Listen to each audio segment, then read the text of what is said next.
السلام علیکم۔ آج کی اس ویڈیو میں آپ کو نماز کے اذکار کے بارے میں بتاؤں گا اور نماز پڑھنے کا مکمل طریقہ بتاؤں گا، اور تکبیر الاولیٰ کا ثواب کب تک رہتا ہے یہ بھی اسی ویڈیو میں بتاؤں گا۔ تو ویڈیو کو بغیر سکپ کیے کمپلیٹ دیکھیے گا تاکہ آپ کو ساری سمجھ آ سکے، اور آپ جو نماز ادا کرتے ہیں اور نماز میں پڑھے جانے والے جو اذکار ادا کرتے ہیں ان میں آپ کہاں کہاں اور کون کون سی غلطیاں کرتے ہیں آپ ان کا بھی جائزہ لے سکتے ہیں۔ تو سب سے پہلے تکبیر الاولیٰ کا ثواب کب تک رہتا ہے؟ مسئلہ: پہلی رکعت کے رکوع تک شامل ہو جانے سے تکبیر الاولیٰ کا ثواب حاصل ہو جائے گا۔ اس کے بعد اذکار نماز آتے ہیں۔ نماز کی نیت کے بعد اللہ اکبر کہہ کر ثنا پڑھتے ہیں، پھر تعوذ اور تسمیہ کے بعد سورہ فاتحہ پڑھتے ہیں۔ اس کے بعد قرآن شریف کی کوئی سورت یا چند آیات پڑھتے ہیں، پھر رکوع و سجود کرتے ہیں۔ کوئی نماز 2 رکعت سے کم نہیں ہوتی۔ آخری رکعت میں بیٹھ کر تشہد اور درود شریف اور دعا پڑھ کر سلام پھیر دیتے ہیں۔ ہم پہلے 2 چیزیں اکٹھی لکھ دیتے ہیں جو نماز میں پڑھی جاتی ہیں، پھر طریقہ نماز لکھیں گے۔ اذکار نماز یہ ہیں: سب سے پہلے ہم تکبیر کہتے ہیں، اللہ اکبر، جس کا ترجمہ ہے اللہ سب سے بڑا ہے۔ پھر اس کے بعد ثنا پڑھتے ہیں، سبحانک اللہم و بحمدک و تبارک اسمک و تعالی جدک و لا الہ غیرک، جس کا ترجمہ ہے اے اللہ ہم تیری پاکی بیان کرتے ہیں اور تیری تعریف کرتے ہیں، اور تیرا نام بہت برکت والا ہے، اور تیری بزرگی بہت برتر ہے، اور تیرے سوا کوئی مستحق عبادت نہیں بے شک۔ تو اس کے بعد ہم تعوذ پڑھتے ہیں، اعوذ باللہ من الشیطان الرجیم، جس کا ترجمہ ہے میں اللہ کی پناہ لیتا ہوں شیطان مردود سے۔ پھر اس کے بعد ہم تسمیہ پڑھتے ہیں، بسم اللہ الرحمن الرحیم، جس کا ترجمہ ہے اللہ کے نام سے شروع کرتا ہوں جو بڑا مہربان نہایت رحم والا ہے۔ پھر اس کے بعد ہم سورہ فاتحہ یعنی الحمد شریف پڑھتے ہیں، الحمد للہ رب العالمین الرحمن الرحیم مالک یوم الدین ایاک نعبد و ایاک نستعین اہدنا الصراط المستقیم صراط الذین انعمت علیہم غیر المغضوب علیہم ولا الضالین آمین، جس کا ترجمہ ہے ہر قسم کی تعریفیں اللہ ہی کے لیے ہیں جو تمام جہانوں کو پالنے والا ہے، بڑا مہربان نہایت رحم والا ہے، روز جزا کا مالک ہے۔ اے اللہ ہم تیری ہی عبادت کرتے ہیں اور تجھ ہی سے مدد مانگتے ہیں، ہم کو سیدھے راستے پر چلا، ایسے لوگوں کے راستے پر جن پر تو نے انعام فرمایا ہے، نہ ان کے راستے پر جن پر تیرا غضب ہوا، اور نہ گمراہوں کے راستے پر چلا۔ اے اللہ قبول فرما۔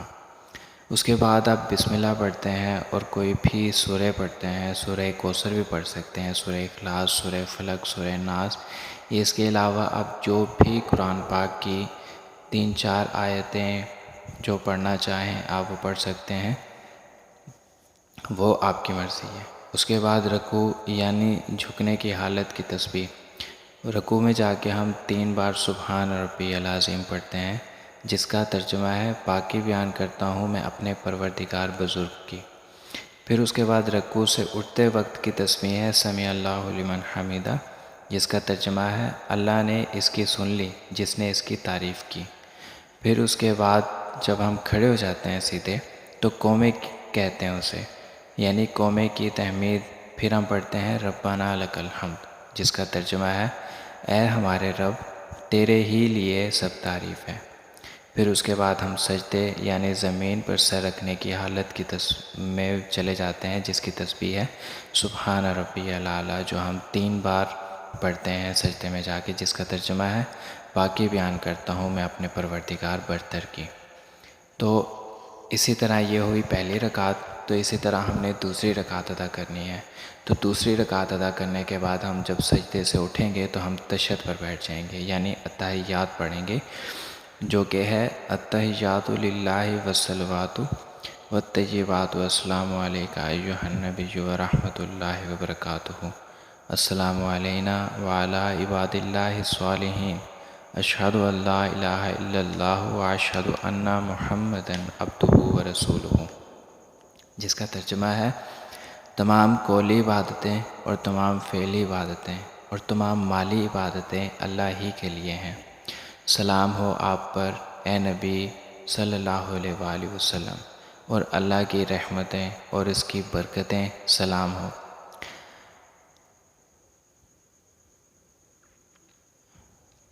اللہ کی رحمتیں اور اس کی برکتیں سلام ہو ہم پر اور اللہ کے نیک بندوں پر۔ میں گواہی دیتا ہوں کہ اللہ کے سوا کوئی معبود نہیں، اور میں گواہی دیتا ہوں کہ حضرت محمد صلی اللہ علیہ وآلہ وسلم اللہ کے بندے اور اس کے رسول ہیں۔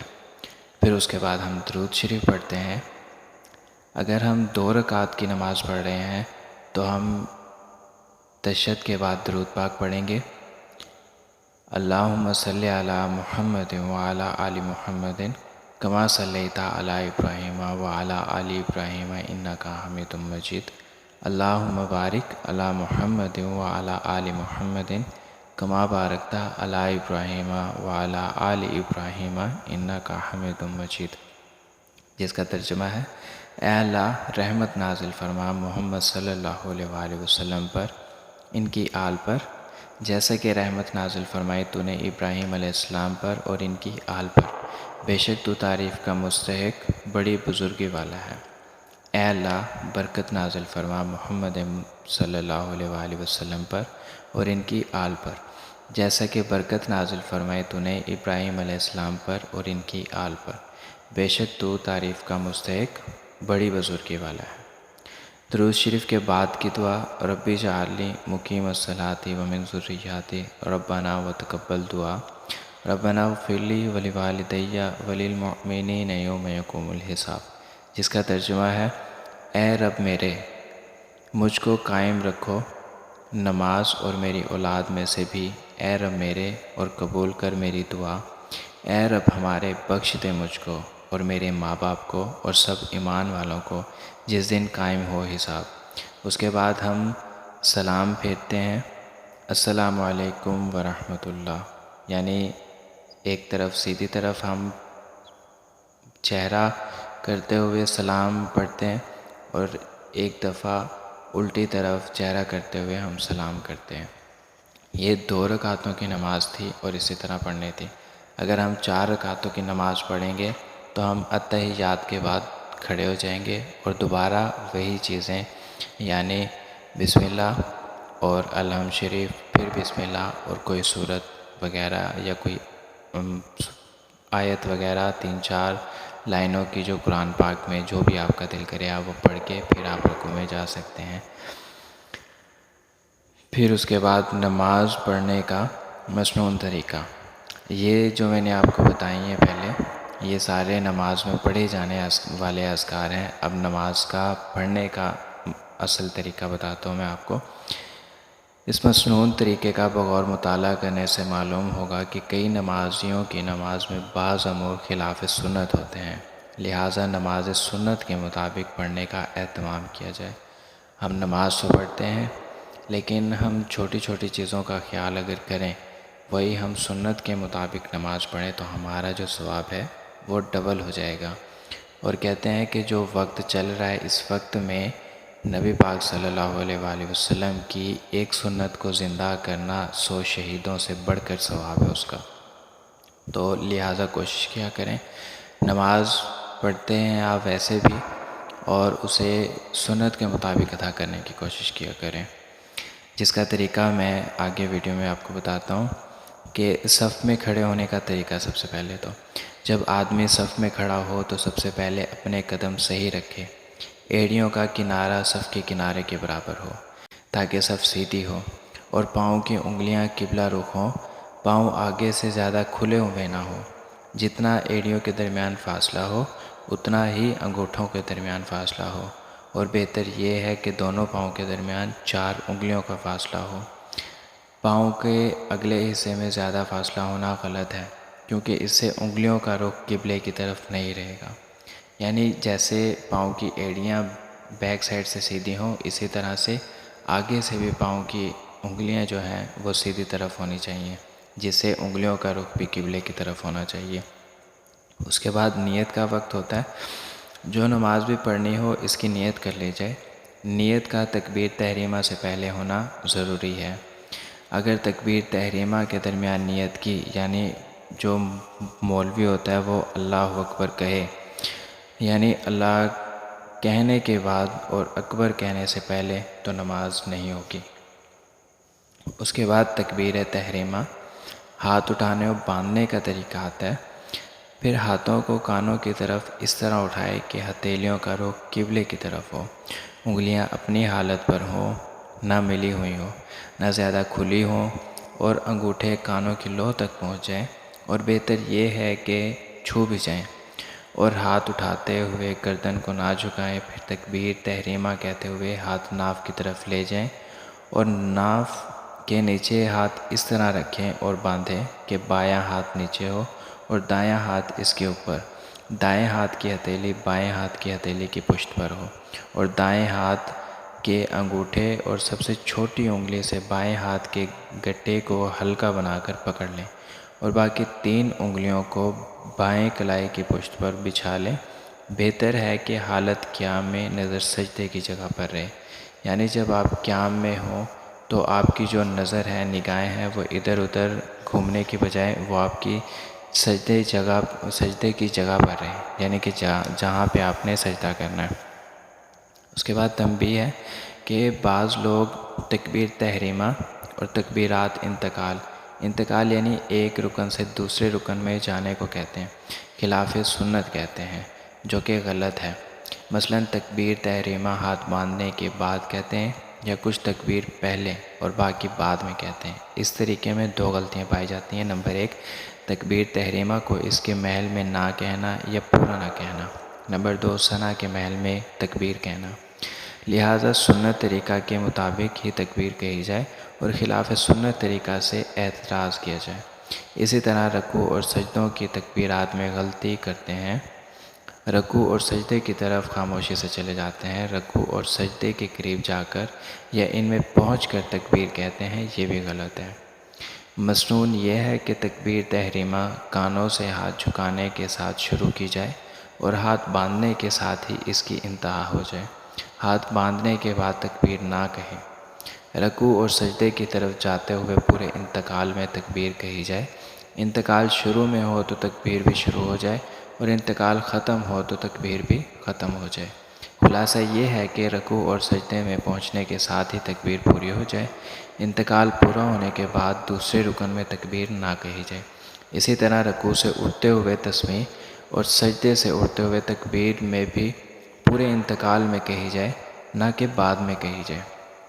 پھر تکبیر تحریمہ کے بعد کیا پڑھیں؟ تکبیر تحریمہ کے بعد سبحانک اللہم آخر تک پوری پڑھے، جیسا کہ میں نے آپ کو پہلے بتایا۔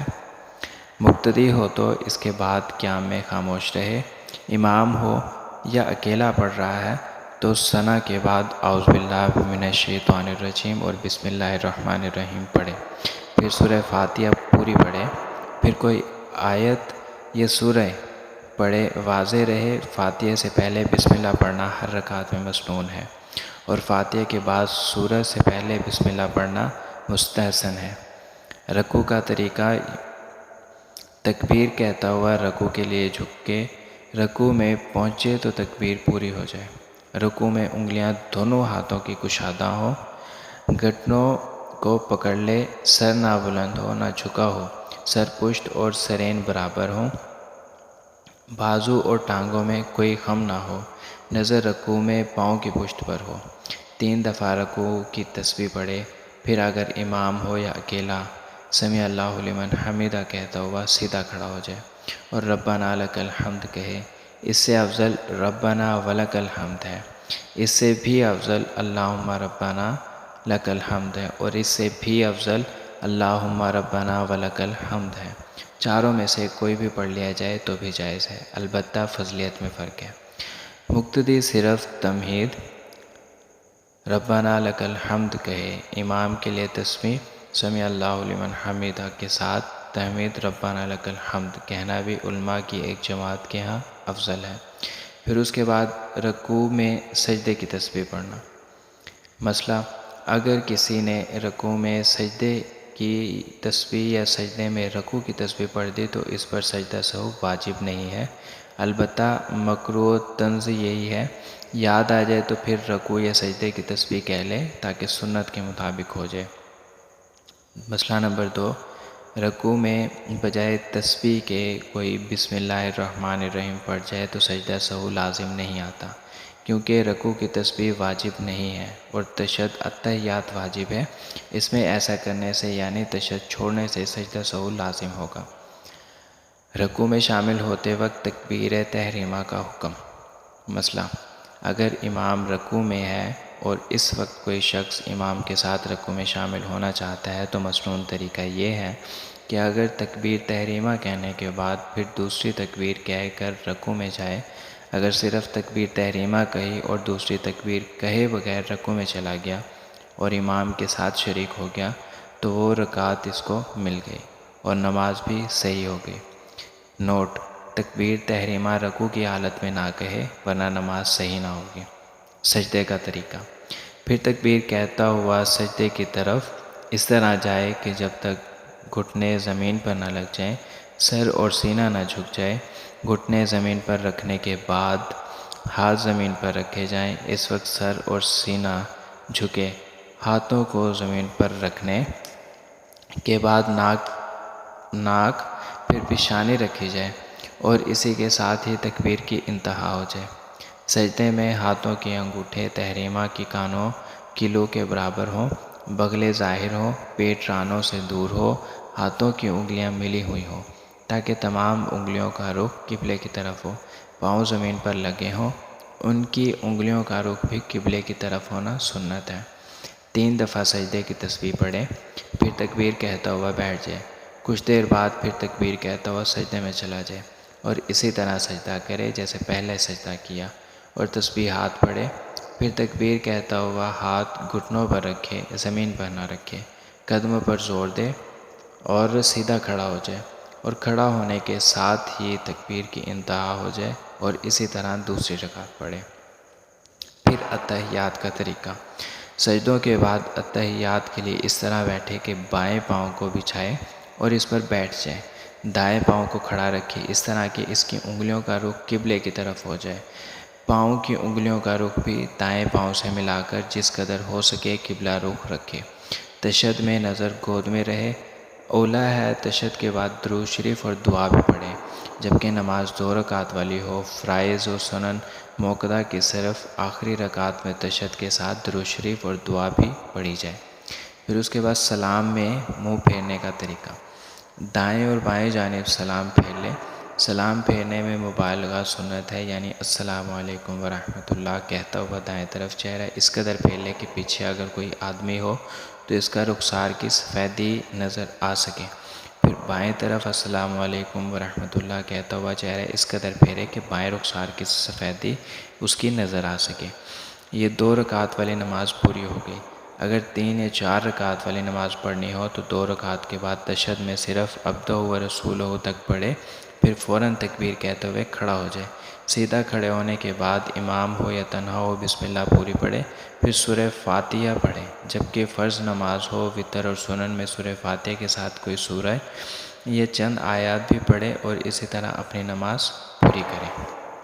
تنبیہ: امام کو چاہیے کہ دائیں طرف سلام پھیرتے ہوئے اپنے سلام میں بغیر کسی عدد کی نیت کے اس طرف جو لوگ فرشتے اور نیک جن ہیں ان سب کو سلام کرنے کی نیت کرے۔ اس طرح پھر دائیں جانب کے سلام میں ان سب کی نیت کرے اور امام دوسرے سلام میں آواز ذرا پست رکھے۔ مقتدی بھی اسی طرح لوگوں اور فرشتوں کی نیت کریں اور جس طرح امام ہوا اس طرف سلام پھیرتے ہوئے امام کی بھی نیت کریں، اور اگر آدمی تنہا نماز پڑھ رہا ہو تو دونوں طرف سلام پھیرتے ہوئے فرشتوں کی نیت کرے۔ بعض لوگ اس مسئلے سے ناواقف ہیں یا کوتاہی کرتے ہیں، یعنی عمل نہیں کرتے، انہیں چاہیے کہ کوتاہی نہ کریں۔ ہر نمازی دائیں طرف سلام پھیرتے ہوئے نظر اپنے دائیں کندھے پر رکھے اور بائیں طرف سلام پھیرتے ہوئے نظر اپنے بائیں کندھے پر رکھے۔ فرض نمازوں کے بعد اجتماعی دعا، فرض نمازوں کے بعد قبولیت دعا کا وقت ہوتا ہے۔ احادیث مبارک میں اس وقت دعا مانگنے کی ترغیب ہے، بلکہ بعض روایتوں میں تاکید بھی ہے، اور وہ دعائیں جو آپ صلی اللہ علیہ وآلہ وسلم نے مانگی ہیں اور جن کے مانگنے کی ترغیب دی ہے۔ بہت سی احادیث صحیحہ سے ثابت ہے، لہٰذا یہ دعائیں مانگنی چاہیے اور ہاتھ اٹھا کر مانگنی چاہیے، کیونکہ کئی حدیثوں میں ہاتھ اٹھا کر دعا مانگنے کو قبولیت دعا کا باعث قرار دیا گیا ہے، اور ان دعاؤں کا اجتماعی ہیت سے ہونا بھی جائز ہے۔ اجتماعی دعا میں قبولیت کی